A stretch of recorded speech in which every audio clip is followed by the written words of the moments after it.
Muy buenas noches, buenas tardes o buenos días, depende del horario en que nos vean. Estamos nuevamente con ustedes en Cultura Política de los 7 Ciudadanos, cruzando el ciberespacio con nuestro programa correspondiente hoy día, viernes 20 de septiembre. ¿Por qué en el Perú la política vive tan maltratada? Es lugar común constatar que cuando en nuestro país se compulsa y confronta el parecer de las personas sobre qué opinan de la política, encontramos opiniones desfavorables no solo sobre la política, sino y en especial sobre los políticos que hoy en día usufructúan poder. A los políticos se les asigna características reprobables y hasta delincuenciales. Parece que en el Perú el descontento hacia los políticos siempre ha existido. La población reserva a los políticos lugares aptos solo para pícaros o desaprensivos que actúan a espaldas de los valores humanos. Todo ese negativo escenario produce hepatitis social, nubla razón y causa hinchazón patológica del raciocinio. Y aquí viene la tremenda equivocación. Que haya malos políticos no significa desacreditar a la política y que ésta sea mala por sí misma. ¿Quiénes tienen la culpa de este deterioro? ¿Son los directivos de los partidos políticos? ¿Es la frondosa legalidad donde la coartada es ley y la ley se esquiva y es astuta administradora de la nada y cómplice del apañamiento? La causa principal es el sistema neoliberal que corroe el interés genuino de servir, convirtiendo todo acto político como oportunidad para adquirir solo bienes. Es la demagogia de haber universalizado el voto mediante la participación política de electores que no tienen idea del poder que les confiere ese derecho ciudadano. Las causas son varias y las consecuencias son dramáticamente negativas.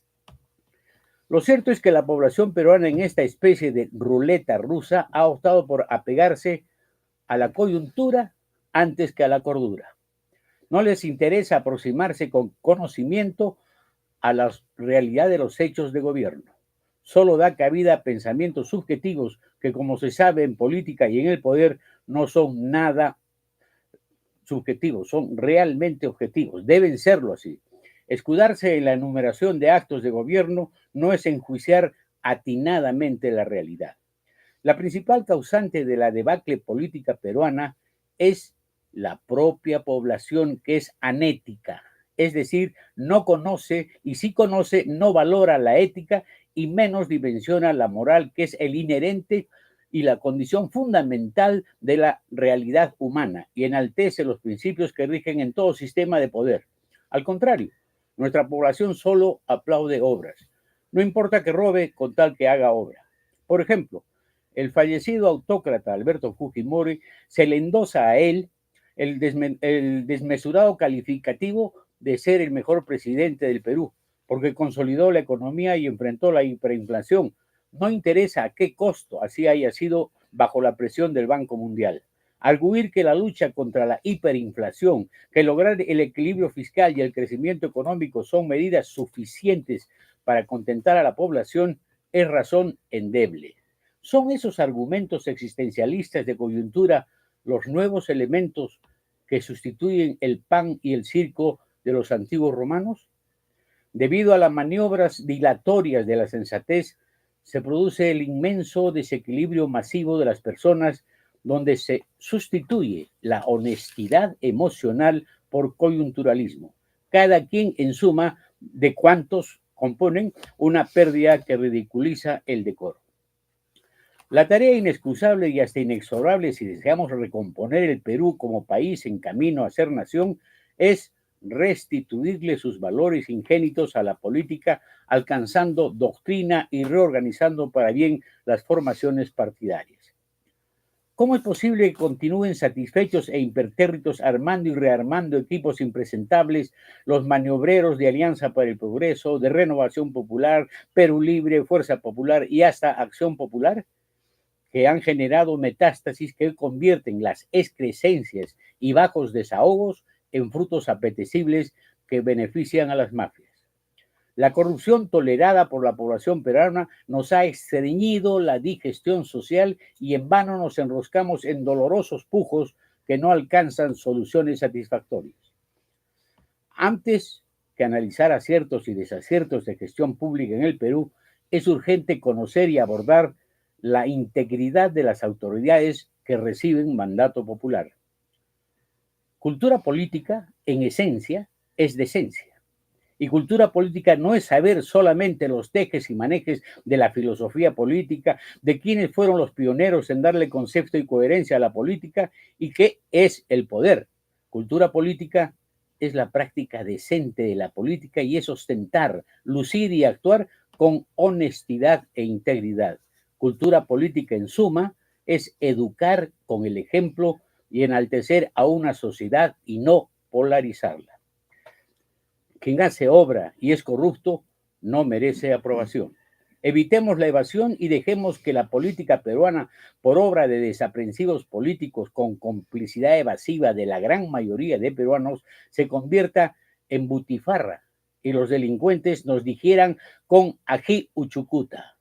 Cuánto bien nos haría la decencia y el honor de las autoridades más allá de sus obras que encubren cortinas de humo corrupto. Dicho al revés y al derecho, quede entendido lo dicho. Intindinquichu manacho.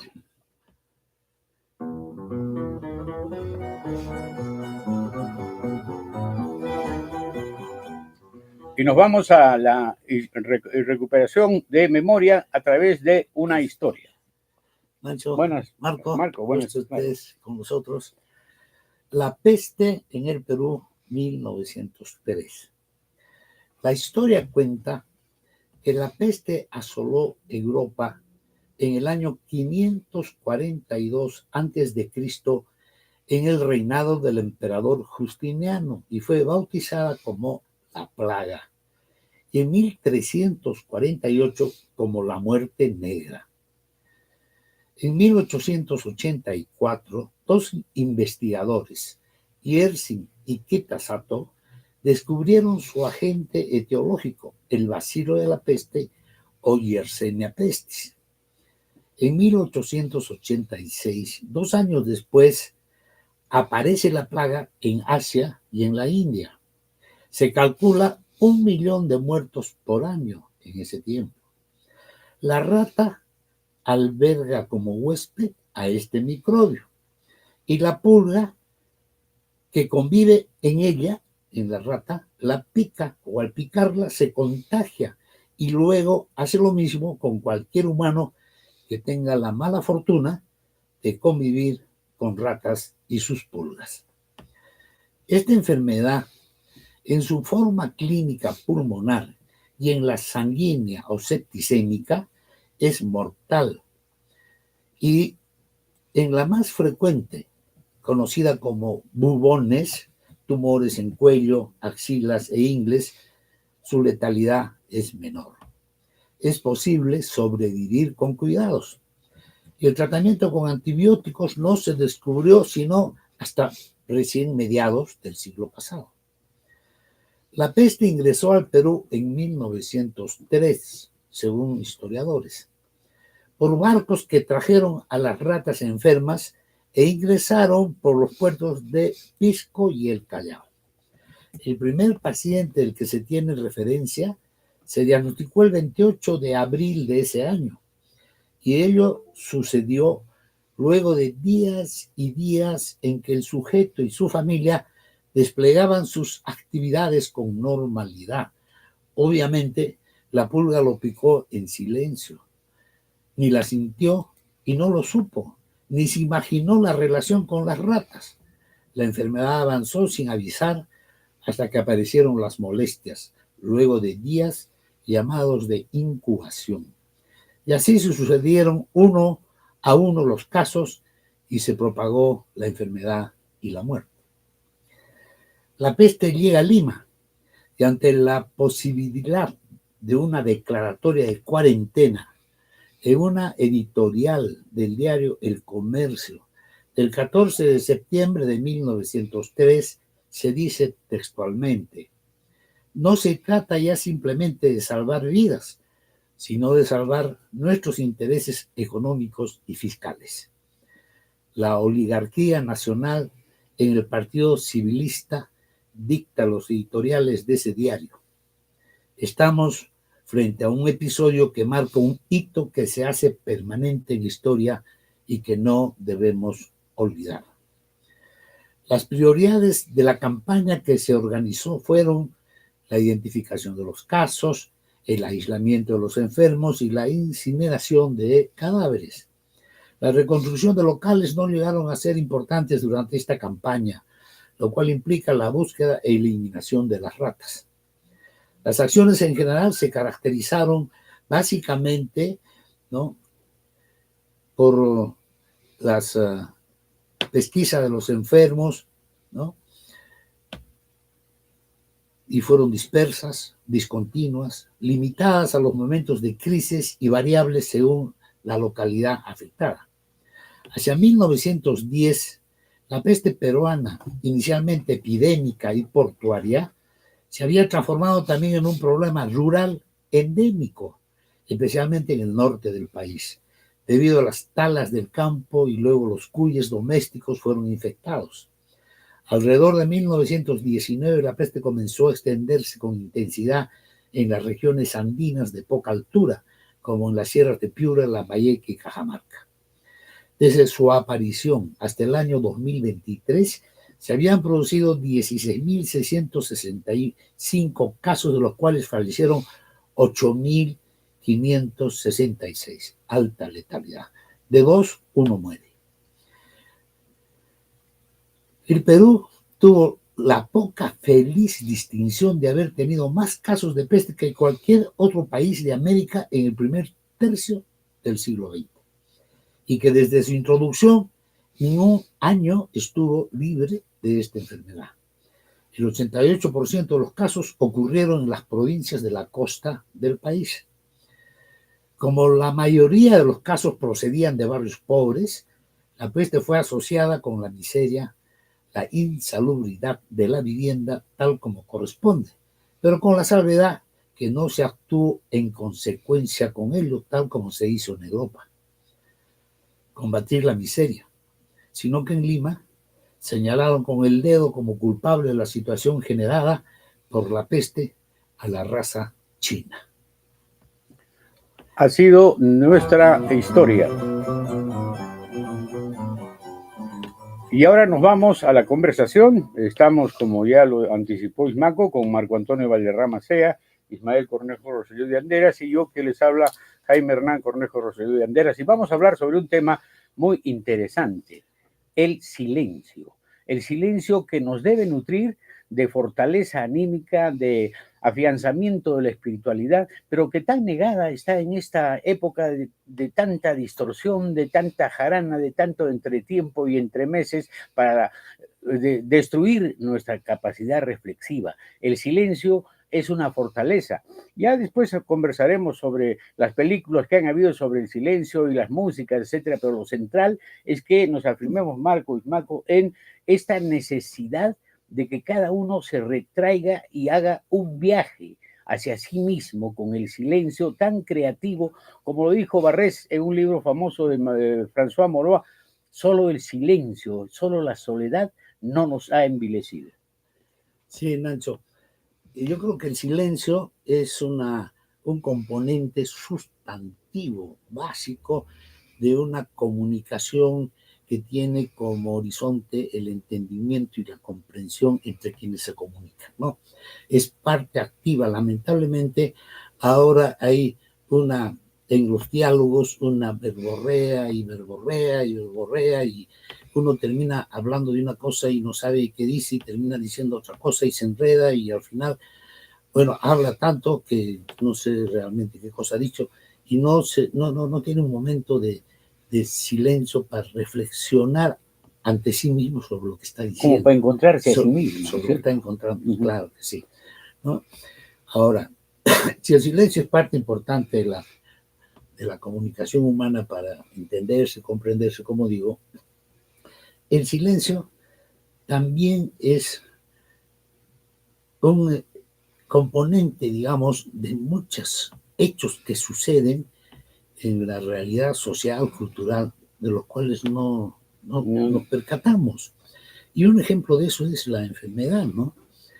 Hay daño tisular en nuestro organismo que no se percata el mismo cuerpo, que está sus células dañadas y uno está en silencio ya cultivando una enfermedad, básicamente las enfermedades crónicas. Cuando estábamos trabajando con la anemia y hicimos la presentación, alguien en Puno, Nacho, en el Teatro Municipal, que invitaron a que se presente, le puso el nombre a esta presentación del silencio de los inocentes, semejando a una película. Una película, ¿no? De Jonathan Demme, ¿no? Claro, el silencio, ¿en función de qué? En función de que cuando un niñito tiene glóbulos rojos bajos en su sangre y tiene 8 meses de edad, pues el niñito no sabe que tiene nada, está en silencio, no le duele nada, no tiene, no está de hambre, no está de frío, no chilla, no protesta, no sabe nada, está en silencio. La madre que lo cuida no repara absolutamente nada, es el niño normal porque tiene una anemia leve, quizás un poco moderada, la fuerza de la succión es normal, no pasa nada, no sabe nada. Y para saber realmente qué es lo que tiene que aceptar que le pinchen y le saquen una gota de sangre a su hijito de 8 meses. Para determinar la anemia.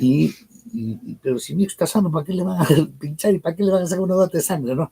De manera tal que ese es por eso dijeron el silencio de los inocentes, ¿no? Inocente el niño, lactante, y inocente la madre también sobre un problema de esa magnitud. Ahora, ¿no? ¿tú crees, Marco, que en esta sociedad moderna, urbana, hiperurbana, somos nosotros urbanitas de alguna medida, la naturaleza no nos propicia mayor posibilidad de introyección, de reflexión, de quedarnos sin mayores elementos de comunicación, ni personas, nada? El paisaje tiene una influencia especial y, como dice, ¿no? El silencio ha producido los más grandes pensadores de la humanidad, desde el punto de vista desde los presocráticos, los filósofos, que no han tenido toda esa excitación ambiental de estar distraídos por el ruido, por las cosas, etcétera, ¿no? Pero sin embargo los presocráticos decían, sin silencio no puede existir el mundo. Y sin silencio no puede existir la comunicación. De tal manera que inclusive hay 2 adagios bastante importantes que dice, sé amo de tu silencio y esclavo de tus palabras. Entonces el silencio nos permite hacer las cosas. Y hay otro silencio que es muy importante, que también lo voy a decir con adagio, ¿no? Que dice, por ejemplo, en boca cerrada no entran moscas. Ese silencio es importante cuando uno tiene que callar para escuchar lo que tú has dicho, cosas que no interesan, una demagogia, una verborrea, pero ese silencio es importante. Y hay otros silencios que ojalá los tratemos hoy día, otros silencios que destrozan la sociedad, y es un silencio que podemos analizarlo. Es un silencio administrativo, digamos. Algo así. Pero yo quiero apuntar a el silencio creativo que nos permite ingresar hacia nosotros mismos y donde podemos reflexionar y compartir nuestra propia existencia a través de entender las cosas que nos rodean. Por ejemplo, los hombres modernos ya no ven la noche, porque las luces de la noche ya oscurecen el firmamento, las estrellas, e impiden, hay una especie de freno para la reflexión. Entonces nos estamos alejando de ese silencio que es curativo, que es salutogénico, se genera salud, ¿no? Ahí el Tao Te Ching. Tao Te Ching, claro. Sí. Entonces acá ya me he copiado 2 versos, el número 2 y el número 47. A ver, rápido una lectura, y eso permite el silencio, este tipo de reflexiones. Cuando los hombres en el Oriente se van pues al retiro y reflexionan sobre la existencia, la naturaleza, lo que está más allá del firmamento, en fin. Cuando los hombres conocen lo bello como bello, entonces surge lo feo. Cuando los hombres conocen el bien como bien, entonces surge el mal. Porque el ser y el no ser se engendran mutuamente. Lo difícil y lo fácil se complementan recíprocamente. Lo largo y lo corto, el uno al otro, se determinan. Lo alto y lo bajo se ubican respectivamente. La voz y el tono se acuerdan entre sí. El antes y el después se siguen consecuentemente. Por esto el sabio se atiene al no obrar y enseña sin palabras. Los seres vienen a él y él no los rechaza. Él produce y no posee, realiza y no se apropia de nada. Una vez cumplida su obra, no se la atribuye. Y justamente porque no pretende que se le reconozca el mérito, es que el mérito no puede serle desconocido. Y el 47, que es muy cortito, dice: sin salir por la puerta se puede conocer el mundo. Sin mirar por la ventana se puede conocer el camino del cielo. Cuando más lejos va, tanto menos se aprende.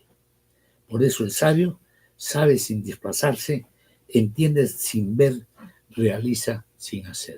Bueno, y yo voy a apuntar con una especie de metáfora contradictoria que es el oxímoron.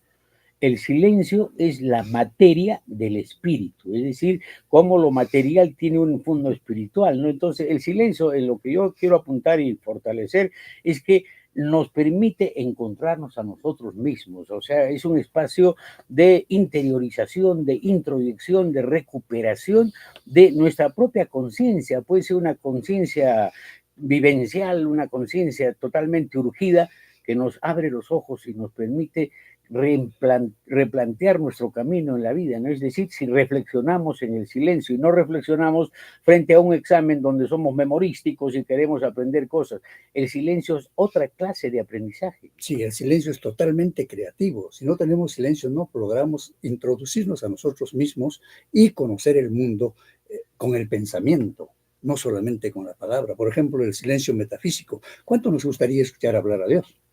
Pero sin embargo tenemos que escuchar la verborrea de pastores, de curas, de sacerdotes. Claro, y es una cosa que agobia el silencio de Dios, ¿no? Uno a través de la oración puede encontrar una aproximación a Dios o a lo que creemos que es Dios, pero Él no nos responde, Él no nos dice nada, quizá con algunos actos que podemos llamarlos milagros o encuentros o coincidencias, ¿no? Es el silencio metafísico, pero el silencio existe más allá.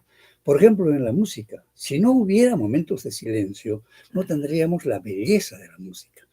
Cuando escuchamos un guaño o cuando escuchamos un sicuris, hay momentitos de silencio que inclusive permiten no solamente reflexionar, sino danzar de una manera muy especial. Claro, ahí en la música, el oído, cómo te agrada la vida. Escuchar el silencio en la música cuando estás escuchando un trombón o un violín y de repente se calla suavemente y deja un espacio, un segundito, ¿no? Entonces, eso es importante. Ahora, el yoga, el nirvana, esos traslados de éxtasis, una especie de eidética que significa lo espiritual, lo propio, contrario a lo fáctico, ¿no? Lo que se ve, a las cosas que urgen. Entonces, el silencio no es una panacea, pero sí debe ser un punto al que debemos recurrir, un espacio al que debemos con cierta cotidianidad asistir para recuperarnos a nosotros mismos y adquirir una conciencia mucho más especial, ¿no? Claro, acá hay dos grandes sabios, ¿no? Uno fue Sócrates, conócete a ti mismo. Y uno de los instrumentos, herramientas para conocerse a sí mismo es el silencio reflexivo, ¿no?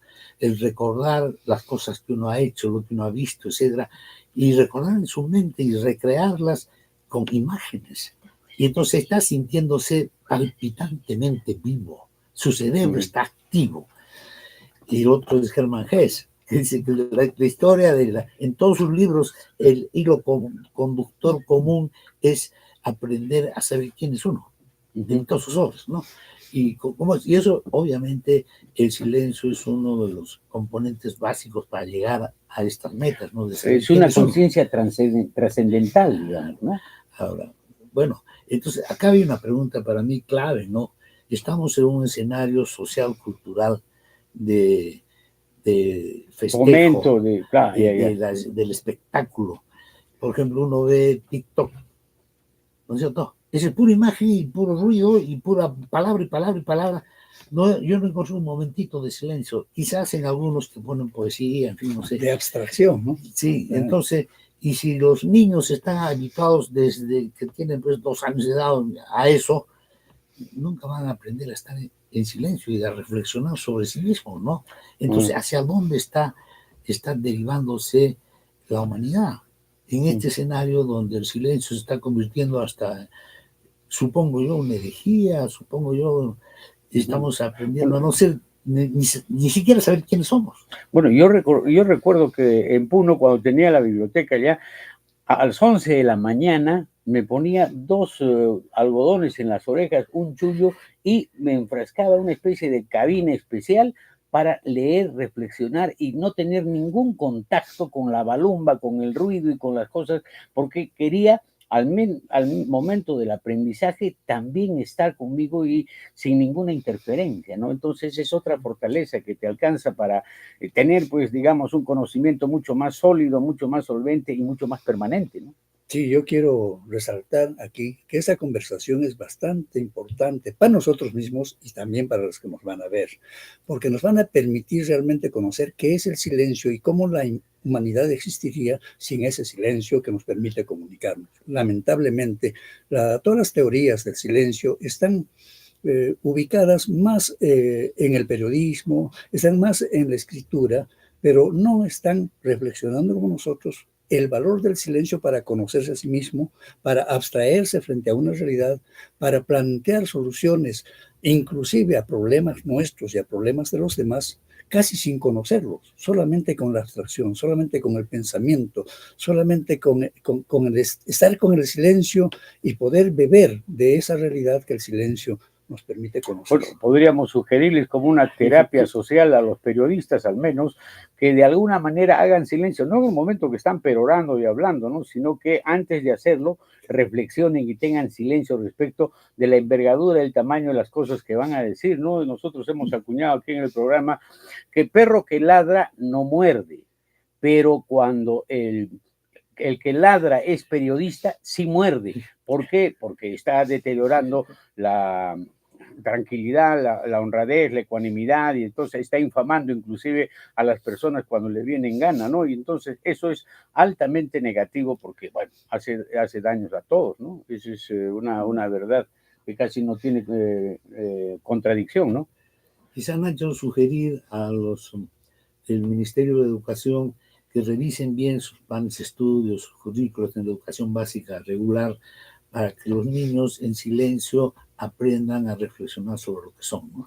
Bueno, y hay, por ejemplo, la famosa obra de Ingmar Bergman, El silencio, donde hay no el silencio del que estamos hablando, sino la imposibilidad de la comunicación entre los seres humanos, que somos en algunos casos herméticos y pese a que hablamos, a veces no decimos nada y ocultamos verdades. Entonces, esa es otra clase de silencio, medio patológico, ¿no? Diferente al de silencio de los inocentes, donde sí fluye el odio, el rencor, la intriga, etcétera. Es otra clase de silencio. Bueno, se puede manejar el concepto de silencio de diferentes maneras, ¿no? Hasta el silencio de administrativo, cosas de esa naturaleza, pero lo que queremos nosotros puntualizar es ese silencio creativo, sanatorio, de una comunicación consigo mismo, encontrar unas verdades para que tengamos conciencia trascendental y podamos advenir a un mundo de mayor sensatez, cordura y reflexión, ¿no? Ese sería, dime. No debemos confundir el silencio con el callarse. Claro. Que también es un silencio, pero es otra clase de silencio. Unos callan, por ejemplo, por ignorancia. O sea, están hablando sobre un tema y uno no participa porque no conoce el tema. Otros callan por desinterés, que también es silencio, pero desinterés, que me importa lo que están haciendo, no me interesa. Otros callan porque tienen un trauma, no quieren hablar de un trauma, de la muerte. Y además tendrías que complementarlo con el silencio de las personas acusadas que no quieren hablar porque están ocultando todas las trapacerías que han perpetrado. Esas son las otras clases de silencio, ¿no? Y otros se callan por miedo, ¿no? Oiga, ¿qué está sucediendo en Lima? ¿No? Los que son asaltados se callan porque no quieren denunciar. Porque no pueden explicar bien las cosas, las travesuras que han cometido al menos los niños en algunos casos, ¿no? Cuando el papá los resondra. Pero, por ejemplo, ¿no? ¿Por qué? Porque tienen miedo, pues, a que venga el ladrón y los mate después, no sé si es que hablan, ¿no? Y hay otro, pues, silencio del miedo.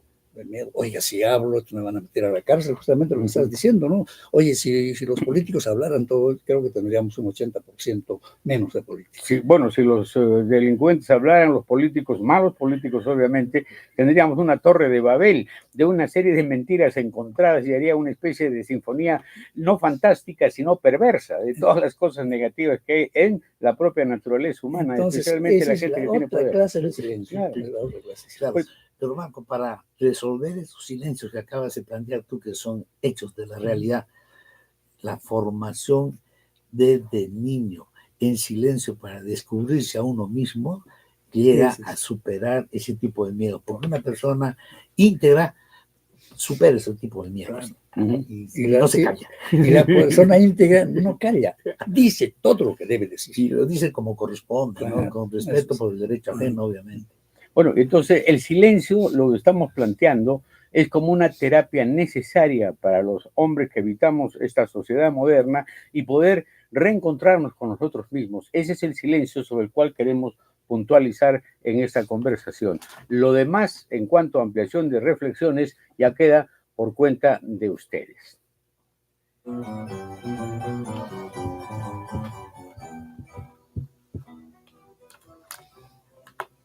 Bien, ahora nos vamos a la anécdota a cargo de María Luisa Cornejo Rosselló de Anderas, con una anécdota sustanciosa, sabrosa y muy especial de Winston Churchill. Buenas amigos, ¿cómo están? Sea de día, sea de noche, sea de tarde. Espero que lo estén pasando muy bien. Les voy a contar una anécdota de Winston Churchill, que fue un notable político y escritor británico, y además de gran relevancia a nivel mundial. Él nació en Oxford en el año 1874 y falleció a los 91 años de edad en la ciudad de Londres el año 1965. Pero a los 79 años, en el año 1953, recibió el Premio Nobel de Literatura. Esto nos dejó varias obras, entre ellas 20 volúmenes sobre política e historia. Y sus obras más importantes fueron El liberalismo y el problema social, La crisis mundial, Historia de los pueblos de lengua inglesa, Las grandes democracias y sus memorias.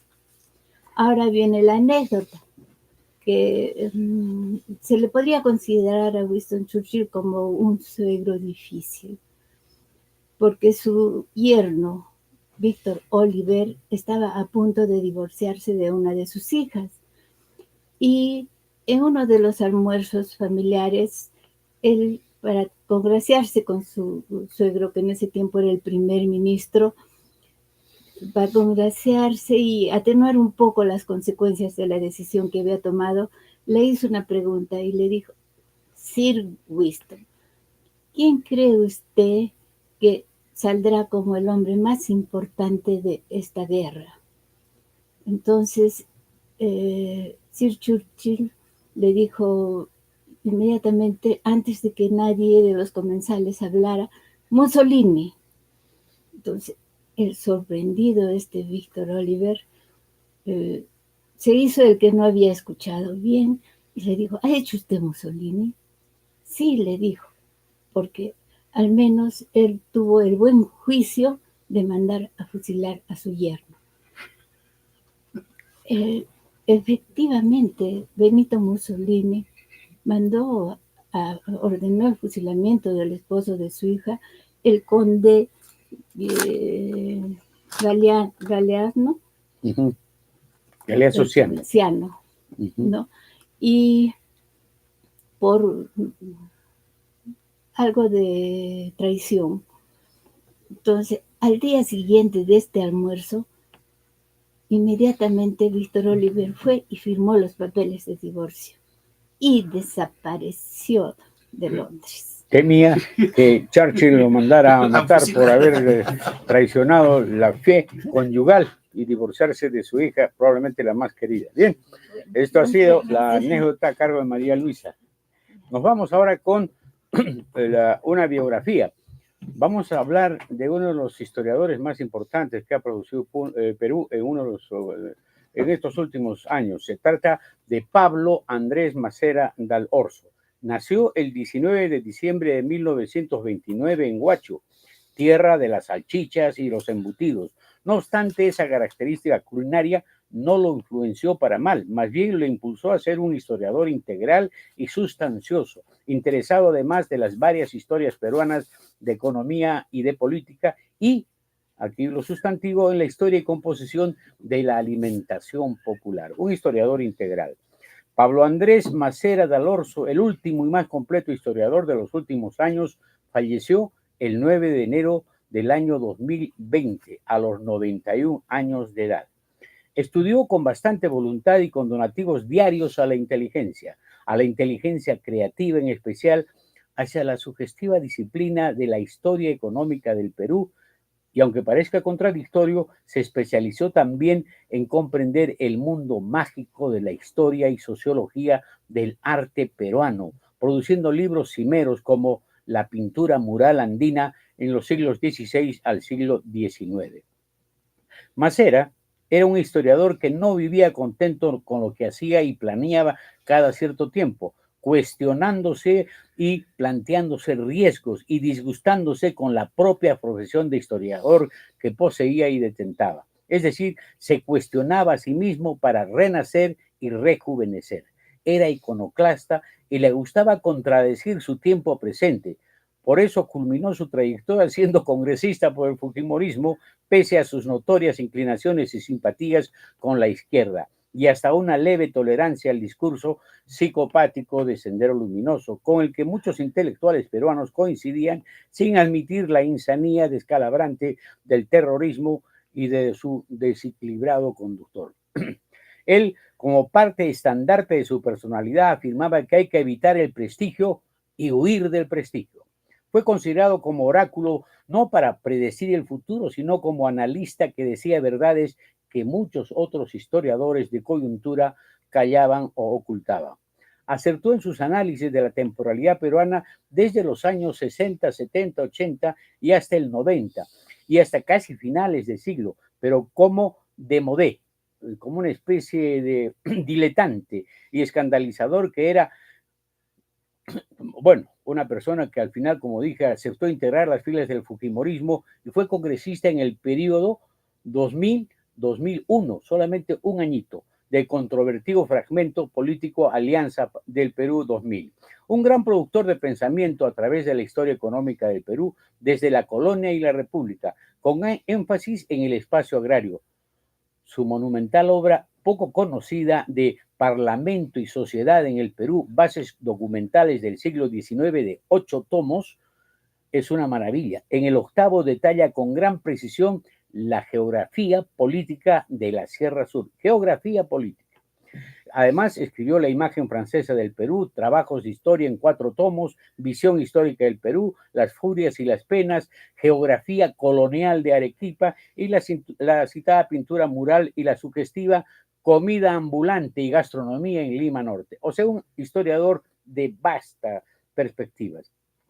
Su biblioteca, con la inmensidad anímica y emocional de 34,000 libros, los donó a la Biblioteca Nacional del Perú, además de 1,000 manuscritos sobre la Guerra del Pacífico, la guerra con Chile y la época colonial. Su vida fue un monumento de creatividad. Al final, como agudo y saudí que era, se separó de la izquierda política, afirmando que sus líderes eran una gavilla de gente torpe y aviesa. Yo personalmente lo conocí en Cusco, en la residencia del Centro Bartolomé de las Casas. Era gran amigo de un francés queredón del Perú, como fue don Guido del Ran, sacerdote. Y él una mañana se puso de acuerdo con Guido del Ran para preparar 2 pollos al horno en una faena culinaria en el año de 1988. Y me dijo, Hernán, vamos a preparar 2 pollos al horno. Y toda la mañana él en pijama, yo ayudándole a sacar las arterias, las venas, las grasitas de los pollos, y él seguía en pijama más o menos desde las 9 hasta las 11:30 de ese día. Terminó, puso los pollos junto conmigo en el horno y después se subió a su dormitorio y no apareció ni siquiera para probar lo que había preparado. Esas eran parte de las singularidades de este extraordinario historiador Pablo Andrés Macera Dal Orso. Pues bien,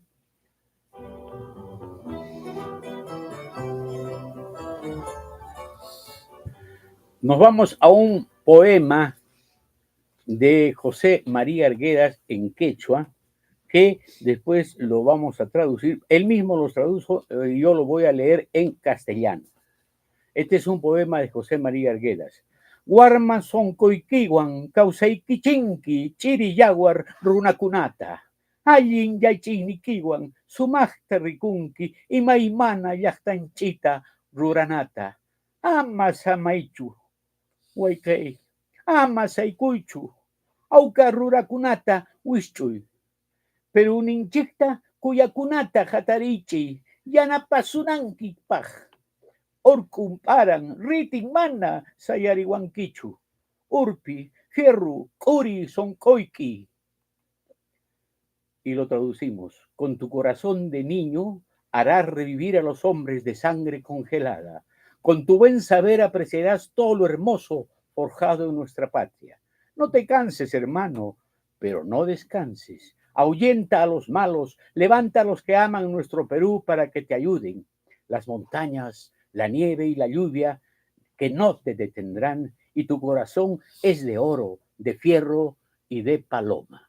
Este es un poema dedicado y traducido por el mismo José María Arguedas a el gran filósofo peruano Francisco Miró Quesada Cantuarias, que murió a los 101 años de edad. Hemos hablado de grandes pensadores longevos, Churchill 91, Macera 91 y Francisco Miró Quesada a los 101 años. Lamentablemente se muere demasiado joven José María Arguedas. Con nosotros, agradeciendo a Marco y a María Luisa, nos despedimos hasta la próxima edición de Cultura Política.